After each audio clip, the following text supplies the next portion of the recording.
I am with Ian McMillan, Reed Wallach, Peter Dewey, and I'm Ben Heisler. So here's what we got on tap for today. Over the last couple of weeks here on Best Bets, we've been diving through our favorite plays of the day. Could also be for the next day as well, whatever WinBet has available. And then we like to go through a different futures angle. Some areas that we have gone through so far the last couple of weeks are dark horse teams to win the national championship, some Final Four contenders. And this week we're going through the conference tournaments. And I think if I'm correct, there is not one clear-cut favorite on our list. Am I right, guys? Is everyone going with the team that's not right at the very top? Yeah, that's not fun. Come on. Wait. I agree. But I just wanted to clarify. But before I started to dive in and just hyped up everybody's just saying like a big upset coming in from conference tournament time. Well, I can't be giving out like Murray State minus 190 on the stream, even though that is a lock. You know, we gotta give people like some juice here. There was one favorite I almost took, but yeah, I mean, who wants to hear someone take the favorite in a college tournament? So I opted for a different pick instead. I feel like this is like one of those times where like Reed and Ian were gonna just throw some shade in the direction of the NBA. Like, oh, of course we're not going to just choose a favorite. You know, there's actually opportunities for upsets here and some mismatches, and the draw matters. Like in the NBA, it's just like, well, you kind of know who's going to be there at the end. I don't know. I'm a Brooklyn Nets fan. I'm not sure of really anything at this point, given how this season's gone. That's fair. Plus 500 still to win the NBA title. How many points did they lose to last night? 36. I was there. That's true. That's perfectly fair. I love it. Well, you know, just hang on for dear life. You got the guys coming back. We'll see if they make some notices. Kyrie Irving, of course, won't play tonight, even though it's a road game because he's in Toronto. Shout out to Canada for keeping that requirement going. But let's dive in, shall we? Let's go into best bets for the start of today. You would think, based on Ian McMillan's attire, that he is going right for UC Irvine. I don't even know if they play today.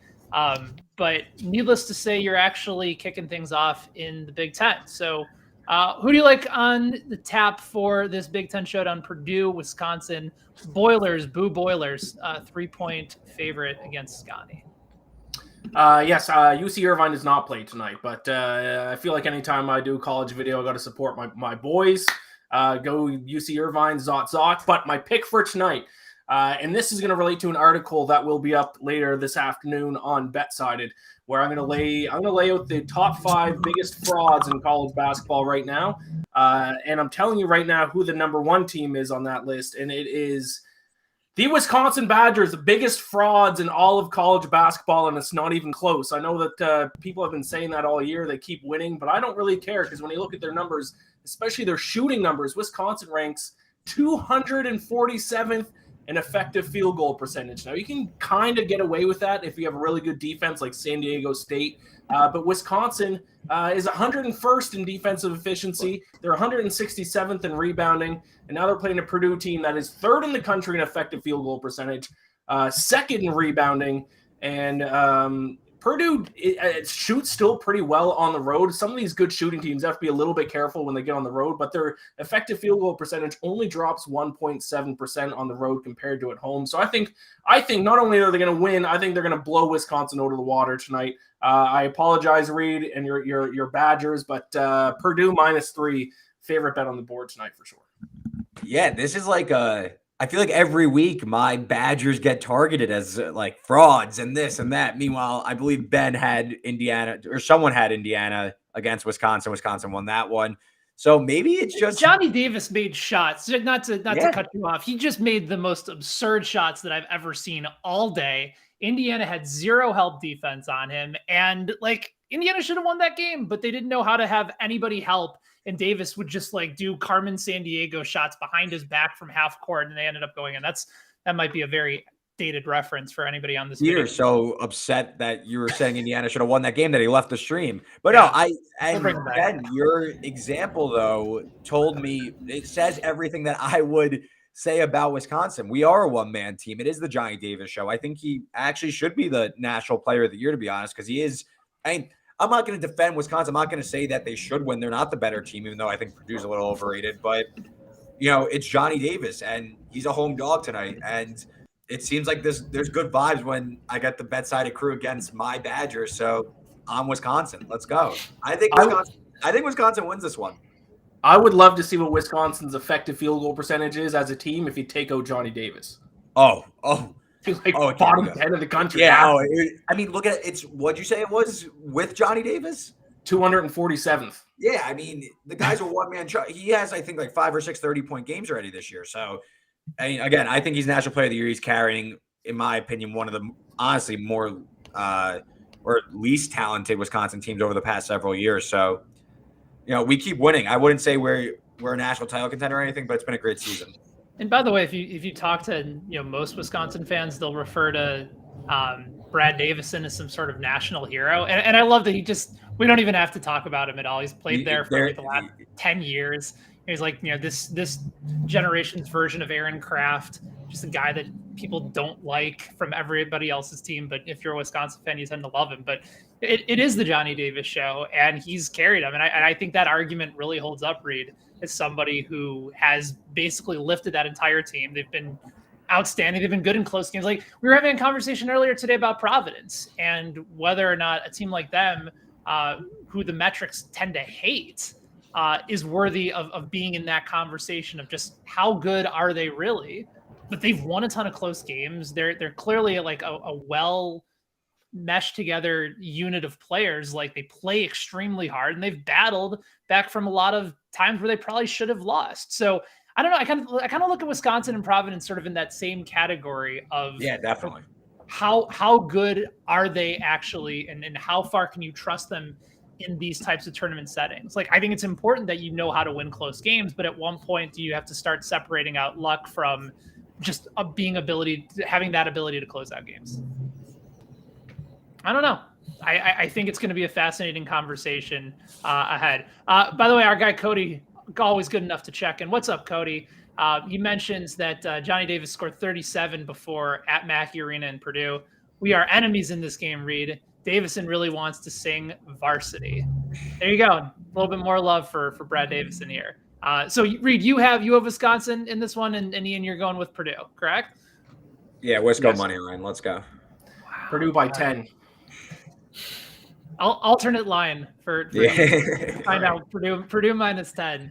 Go ahead and jump on it. All right, Peter, let's go to the SEC. You have a total that you're focused on. It's senior night for Kentucky, despite them not really having any seniors. But the total right now at 140.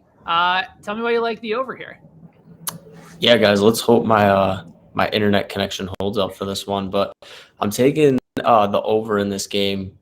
The Kentucky Ole Miss game. I think the way I'm at this is Kentucky's played a bunch of games without Ty Washington and Xavier Wheeler, their two top guards. They played in their last game off the bench. They're going to be back in this one. I assume at least one of them, possibly both of them, gets the start.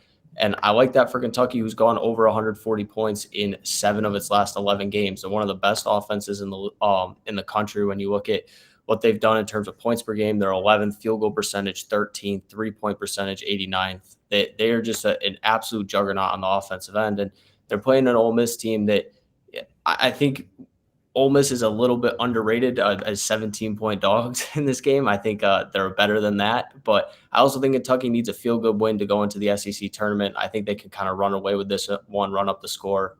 So I like the over because of that, but it's a tricky number, but I think Wheeler and Washington really kind of boost this game over 140. So I wrote about this game over at BetSided, and normally, Peter, you and I are in lockstep, and I totally understand the play for over 140, but I'm actually going under here, and part of that is because you're getting Ty and you're getting Wheeler back. But my concern is, like, we already know how good Kentucky's offense is, but when you're going up against an Ole Miss team that's struggled to find a lot of consistency in SEC play, getting those guys back already makes a substantial improvement on the defensive side of the ball. They're already a top 20 KenPom team, but they're only top 5 in defensive efficiency in SEC play. And so I wonder, like, from a timing perspective, like, usually the defense comes back first, right? Because it's about effort, it's about being in the right place at the right time.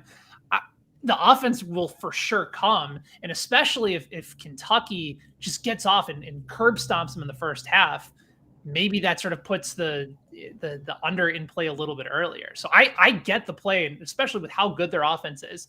But if you curb stomp a team, a lot of times you're kind of just saying like, all right, unless both teams just do not play any defense in the second half. That's at least my concern. I'm curious about what from your guys' end, if you think the over is in play. I know Ian, I think you're also on Kentucky or not Kentucky, but Ole Miss at +17 today. Yeah, I like Ole Miss +17. I think they're better than their record indicates. 17 is just a crazy amount of points in this game. But Ben, you're just starting to your strategy lately is just to fade us. You went against Mean Reed last night in the Wyoming San Diego State game. You're going against Pete today. What's going on with this? It's certainly not intentional. Like okay. I'm not trying to start anything. All right, pal. All right. Yeah, no, that's what I do, guys. I don't know if you've known me for a long time, but I just fade the Slack chat. Yeah. Slack chat is just nothing but you guys just having your own Slack chat saying like Ben is just an asshole. Yeah, of course. Yeah, worked out for you last night. San Diego State won, so maybe the under is the play tonight. Listen, I've been hot for a day and I've been cold for many a night, so I don't know if I'd go there just yet, but certainly I think it'll be an interesting game, and I think at least with the total for that potential game, at least you know that there's going to be something that we can focus on throughout the entirety of the game, as opposed to whether or not it's going to be a close game. What about for you, Reed? You're going late night. You're going Pac-12 between Arizona and USC, and I know you mentioned this in your article today, but this is a pretty brutal stretch for the Wildcats, especially on the road right now. Yeah, Arizona, I'm not going to lie. They're an amazing offensive team, number 12 in adjusted efficiency. They play at the 6th fastest tempo, but the total's baked into that. It's at 150.5. That's just too high for me. And this is their 3rd straight road game in 6 nights. And they actually are coming off of, I know like everyone's going to freak out over the loss to Colorado. They lost as big favorites, but playing at Utah and at Colorado, it is a disastrous road trip. I call it the altitude road trip because you're playing at crazy altitude. Colorado is the best home court advantage in college basketball. Now they're going to USC, actually a better interior defense than Arizona, 2 best in the Pac-12 play. I just think you're going to see more of a rock fight. These two played already in Arizona, 135 total points in a total that closed basically the same, 150. I don't really see the adjustment. I think Arizona is going to be a little tired in this one. I think you might see some short shots. Both teams locked on both times locked on the interior. So I like the under 150.5. Are you surprised that for the second consecutive time, based on the way that these two teams play, that the total is as high as it is at 150? Yeah, I mean, this is more like the situation. Like, I think the total might be correct, but now I'm looking at it in the context of this game. Also, you got USC coming off of that big Oregon win over the weekend. They won in the final seconds on the road. So both teams are just going to be a little tired. I think that USC, they like to play a little bit slower. I think they're going to dictate the terms. Like, I think that this should be closer to like 148. Like, I'm not saying this is like a crazy, like they're totally wrong, but I think there should be some adjustment based on how both teams are strong on the defensive end. Fair enough. Yeah, I think especially you look at Arizona, sometimes we can look purely at the numbers and say like there's no reason why Arizona shouldn't put up a ton of points. That's just what they do. But you're right, like from a length size with USC, from their ability of how they played before, it's like a good indication of what to expect. And I also know that like a lot of times in different betting trends, if it's a tight-knit game the first time, it tends to be maybe a little bit more of a blowout, a little bit more offensive room the second game, vice versa before. So I think it's an interesting play, and I think you're right. Like at some point, Arizona's just going to run out of gas, and this might be an opportunity where they're just playing on fumes and the shots don't seem to fall. So under 150.5, Arizona USC for the 3rd bet of the day. I'm going to go with a little bit of Big Sky action between Montana State and in Southern Utah, because if there is one thing that I have been following all season long, you guys, for the interest of pure transparency here on the show, it is Big Sky basketball. I will say this, though, because this has been a really fun part of February for me once the Super Bowl's been done, to just start finding some more of these different mismatches and opportunities in the college basketball schedule to just have more time to dive into it. And I actually wrote up on Sunday why I liked Montana at home against the Montana State Bobcats to go ahead and get it done. So Montana, I bet on them on Sunday, but now I'm back on the Montana State side. They're at home. 3.5-point favorites against Southern Utah. Part of the reason I like Montana on Sunday was how good they are at the free throw line. It was a 1-point spread with them at home, so they got a couple key calls, and they got to the line. Conversely, with Montana State, they've already played against Southern Utah about 12 days ago. They beat them by 5 in their home arena, and they only made 4 3-pointers all game, and they still had 4 players in double figures. They were really good on the glass. They doubled them up on offensive rebounds, and they just were really good as far as getting key shots inside. But as far as Montana State goes, they're still a really good 3-point shooting team. They're top 21 in the country. They rank 44th in all of basketball and effective field goal percentage. I know that the line has actually moved in favor of Southern Utah. Some of the sharps are there, but I think if you can get them at 3 or 3.5, it just feels like a decent enough number for them to be able to cover in a big game at home where they have a 1-game lead over Southern Utah. And Southern Utah, as Joe Summers wrote up over at BetSided today, not a particularly good team on the road and not a good covering team on the road as well. I guess I'm surprised as to where and why there is a lot of action moving towards Southern Utah. To me, I just think Montana State's the far better team at home with an opportunity to put the Big Sky away. Just kind of sets up well for them. I don't know if you guys have any thoughts on that game before we dive into what's next. I'm looking up a stat. One sec. Okay. Yeah, I can't say I have a lot of thoughts about Big Sky basketball, unfortunately. Sacramento State? I think they're in the Big Sky. Go Sacramento State. Right. I don't have any opinion on this game. Sacramento State, I think they're in the Big Sky as well. I couldn't exactly tell you, but yes. On the other side for Cat Grizz, which is what they call Montana State versus Montana, the Cat Grizz rivalry. I'm looking, just the prior game closed 3. This is now 3.5. That makes, give a little upgrade, right? They played just 12 days ago. So looking at the numbers, it does make sense why this line is what it is. But maybe this is similar to that Belmont Murray State game, Ben, if you remember from last week. I said the line wasn't adjusted enough. Murray State is just better than Belmont. I think they're gonna win pretty handily, and they won by a bajillion points. So it could be a similar thing where the line does make sense. You can't adjust a crazy amount. The game just it was a competitive game. They closed +3. Adjust 6 points for home court, a little bit more because of the upgrade. So I think 3.5, it makes sense, but Montana State just may be the better side. All right. So those are our best bets. We got Purdue -3 versus Wisconsin from Ian. Peter's going with the over on Kentucky and Ole Miss for today, over 140. Reed's looking at the under for Arizona USC at under 150.5. And I like Montana State -3.5 at home against Southern Utah. Let's dive into some of our favorite conference championship bets. This is week 1 of the action. Next week, you'll have even more of the contest going on. But so far over at WynnBET right now, if you're looking to get some action in for the different conference tournaments, they have the ASUN, Horizon League, Patriot League, Big South, Ohio Valley, Missouri Valley, Northeast, and Sun Belt. And they also just posted odds for the West Coast Conference as well. All of those have previews that we wrote up over at BetSided. You can check all those out for some of our plays and predictions heading into week number 1 of the conference championship. So let's start off in the Sun Belt. Ian, I go back to you. Give me your pick to win the Sun Belt Conference. Yeah, I'm going to go with South Alabama +500 in this one. Listen, this is the Sun Belt. These teams aren't exactly the cream of the crop here. But if you look at simply just shooting amongst these teams, South Alabama ranks 105th in the country in effective field goal percentage. Texas State is, I think, the only other choice here. They rank 102nd in effective field goal percentage, but they're the favorite. So I think there's some value here in South Alabama. Look at the other top teams in the Sun Belt and where they rank in shooting. Appalachian State, 273rd. Troy, 277th. Georgia State, 343rd. South Alabama is one of only 2 teams that can actually shoot the basketball. And I don't know what you guys think, but I think being able to shoot pretty well is kind of important when it comes to winning games. So you can get South Alabama at 5-1. There's a reason why they're 9.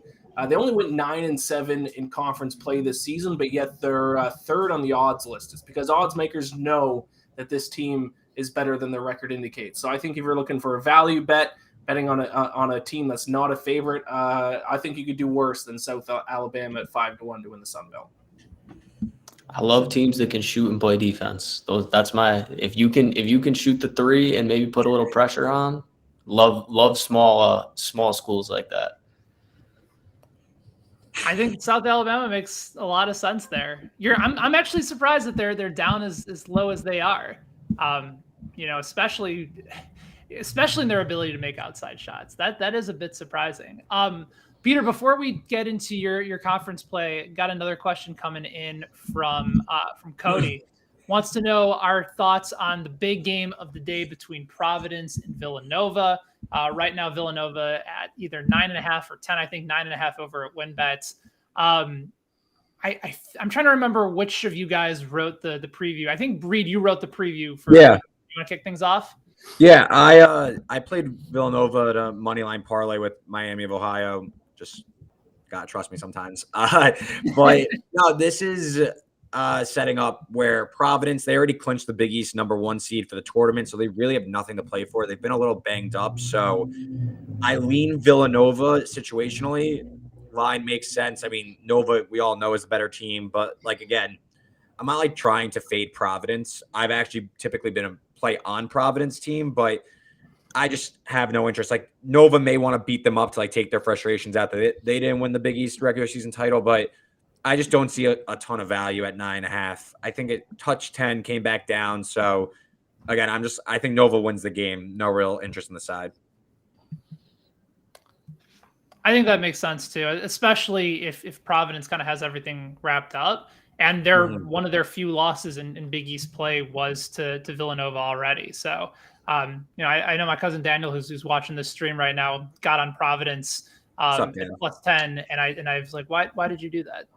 Why'd you do that? I said, Providence already wrapped it up. He goes, crap. So that'll happen. But I'm with you there. It feels like too big of a line for a team like Providence that's been in so many close games all year, and maybe they keep it close in the first half, but at some point Villanova is going to put away.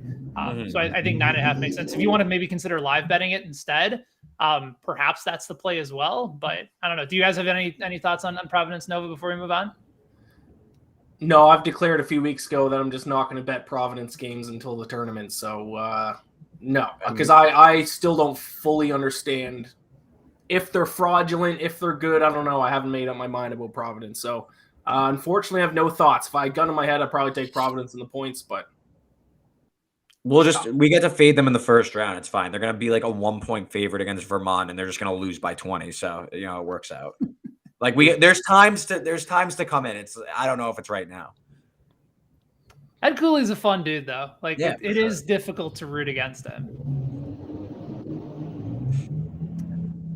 I feel like I've just made everybody speechless. Yeah, I agree. I mean, I'm not hating on I like Ed Cooley. Yeah, he's a fun guy. One of his players was joking that Taylor Swift referenced him in a song the other day. That's fun. Get on board.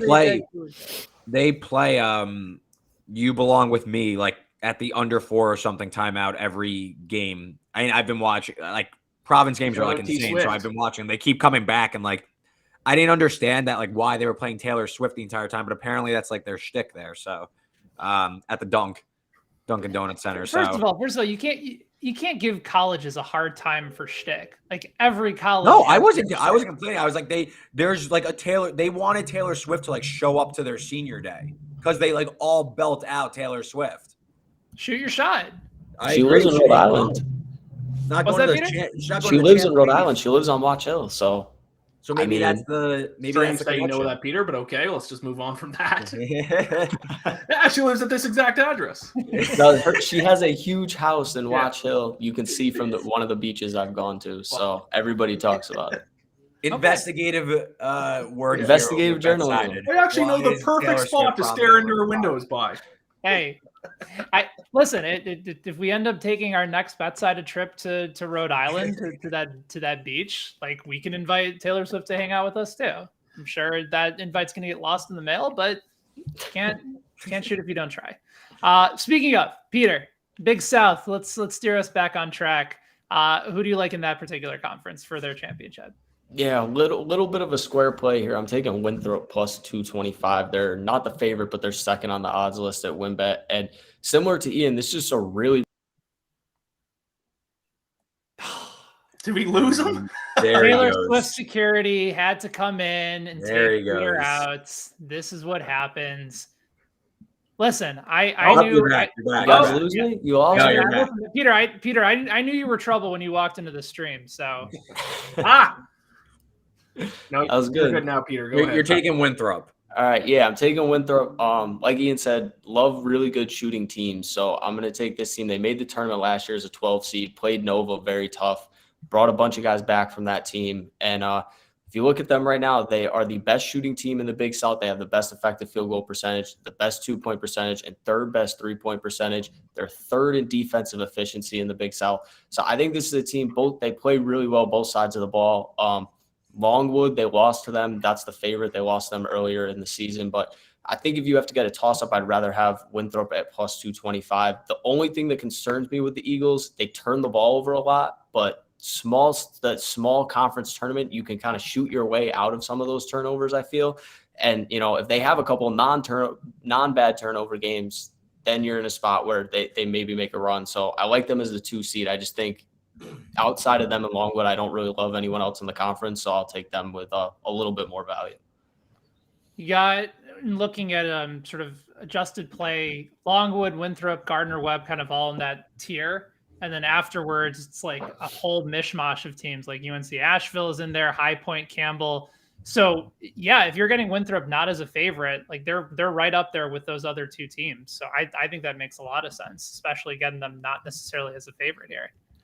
Yeah, the other team I like in the Big South is actually USC Upstate because they can shoot the hell out of it, but they also play no defense. So that's kind of why they're plus 2,500. But like if teams get hot, these smaller schools, if you can get hot from 3 and maybe you throw a press in there, like that's how we seen so many teams upset teams in the NCAA tournament. Like it can happen in the conference Oral tournament. Roberts. Shout out Oral Roberts. It's why Syracuse does so well in the tournament every year. I know they're probably not going to make it this year, but they're really tough on a short prep. Same with Oregon. Yeah, that one also stings as an Indiana fan when IU was the number 1 team in the country with Cody Zeller and Victor Oladipo. They're the number 1 seed in the tournament. They faced Syracuse and Tom Crean, despite this is going to turn into another rant. But Tom Crean, who had coached at Marquette for several years against Jim Boeheim in Syracuse, their entire team just completely froze against the 2-3. Like they've never seen anything like it before. And that just bothers me so much when it's not as if I get that they're very good at it because that's just what they do. But it's a fundamental aspect of understanding how to play against the 2-3 zone in college basketball. So when teams just have no idea how to play against it, it's very bothersome. Fun fact, Ben, I was at that game. Were you really in DC? I was at the Syracuse, Indiana game in DC, and I believe the other game was Miami versus somebody with Shane Larkin. You're right. Yeah, I was there with my loving father, who it is also his birthday today. So happy birthday, Dad. Hey. But anyway, the good segue into my conference tournament future, which is Purdue Fort Wayne out of the Horizon League. Maybe Galaxy brain this a little bit, but this is a tournament field that's played at home stadiums up until the finals, and it reseeds after every round. So Purdue Fort Wayne comes in red hot, winners of 9 straight, like we've been talking about, best shooting team in the Horizon League. But considering it reseeds and they could avoid Cleveland State, who's the number 1 seed, who they went 1-2 against. Weirdly, they played them 3 times in the regular season. I kind of like that. This reseeding as the 2 seed kind of avoid the toughest competition until the finals. But the Horizon League is always full of upsets. But they're the 3rd choice despite being the number 2 seed. I like them. They force a lot of turnovers and they're shooting well from 3. Seems like we're all following the same trend. I like this at 5-1. They're red hot. So yeah, go Macedons. Purdue Fort Wayne. You had them at 5-1 or did I put it in wrong? I'm sorry. 4-1. Sorry. 4-1. Purdue Fort Wayne at 4-1. There's other prices out there. But by do the way, 4-1 on WinBet. By the way, Casey is checking in. Not only do they want you to throw up a peace sign for Desmond, Ian, there you go. They also are a big fan of your freshly made bed. So I don't know if you have any thoughts on that. Listen, I'm not a fan of the setup I have. It's what I have. I got to deal with it for 6 more months. But the way it works is every video I shoot, I'm going to have my bed in my background. So it's not even made. What it is actually the opposite of made. All the sheets, the top sheets are thrown off It's a bare bed. so you don't see them. So this is just like the undersheet. So it's not even made. It's actually the opposite of made. My sheets are thrown all over the place. This is what I got to deal with for 6 months. I think it looks great. Yes. I'm not going to complain about it. Out here doing work, out here telling the people how to help win some money. Sheets don't matter here. I think you're fine. Should I go ahead and give mine before we get completely off the rails? I like Missouri State in the Missouri Valley Conference. I'm going to stay on brand with everybody here. Missouri State, number 1 team in the conference in adjusted offensive efficiency over at KenPom. They don't turn the ball over. They shoot just under 80% from the free throw line. Only Northern Iowa, which is the number 1 team possible, I think, in the country, which shoots free throws at 82.4%, is better. They have probably the 2 best players in the Missouri Valley in Isaiah Mosley and Gage Prim. Both are upperclassmen. They also are a good defensive team that I just don't think they get enough credit for. Like, as far as stopping teams on the defensive side of the ball, they're number 2 in the league in effective field goal percentage on the defensive side. This is just a good team that I can't figure out why they're so far down. I get that Loyola Chicago is sort of the class there. And we have something up at BetSided about Loyola Chicago, how they got knocked off Lenardi's list of teams in the tournament with that San Diego State win. But they're a really good team with 2 really dominant players that can make free throws, that can shoot from outside, and does everything really well. They could probably play a little bit better, more consistent defense, but they're not a bad defensive team. I really like Missouri State here. They kind of remind me a lot of, back when Fred Hoiberg knew how to coach at Iowa State. That was always a team that, I live in Kansas City. The Big 12 tournament has been here for the last several years. Iowa State was always right in there with Kansas just because they were really good, smart, offensive team that made clutch shots at the end. They were a good outside shooting team. They made their free throws, and they had a lot of home court support too. So I think Missouri State's going to travel well. I think they're going to get a plenty of support, and I think they're going to make their shots. I like them at plus 550. I think that's a steal of a play. What's their play? Do they need to go through Loyola and Northern Iowa? No, that wouldn't make sense. Are they the 3 seed? Yes. Either the 3 or the 4. I have to pull up the bracket. But no, I mean, yeah, Missouri State's been, with Mosley, they could score on anyone. It's just a matter of, can they get the right matchups? Can they, Loyola Chicago obviously is a really difficult team to beat in Northern Iowa's peaking at the right time, but I don't hate the play at all, especially at plus. They're the 2 seed, Reed. That's even better. Missouri State. No, Northern Iowa is the number 1 seed. Drake is the number 3 seed. Loyola Chicago is actually the number 4 seed. So that works out even better, that you get to avoid Northern Iowa and Loyola Chicago until the finals. So, I mean, again, I agree. That's why some of these odds, like, they're almost like illogical, where the top 2 choices will be playing in the semifinals, where, you could kind of exploit that in a Missouri State situation. Yeah. There's some quality bets on the board from this video today. So Absolutely. Again, to wrap things up, Ian has South Alabama at 5-1 to win the Sun Belt. Peter's got Winthrop at plus 225 in the Big South. Reed going with Purdue Fort Wayne over in the Horizon League, and I'm taking Missouri State at plus 550 over in the Missouri Valley. And that is our best bets for today. I always appreciate you guys checking in, hanging out with us over the course of the last 30, 35 minutes or so. Apologies to Taylor Swift and whatever conversation this ended up being, but had a lot of fun in the process. We will be back, myself and Ian, on Thursday for Bet and Breakfast with Donovan Smoot. And then I'll be back with Peter and Reed the following Monday. But plenty more content coming up on our YouTube channel right here as well, and also on social. Make sure you guys are following us at BetSided on Twitter, Instagram, and social media. Come check out the site. Plenty more previews and analysis for college basketball season. Until then, we'll talk to you soon. So long, everybody.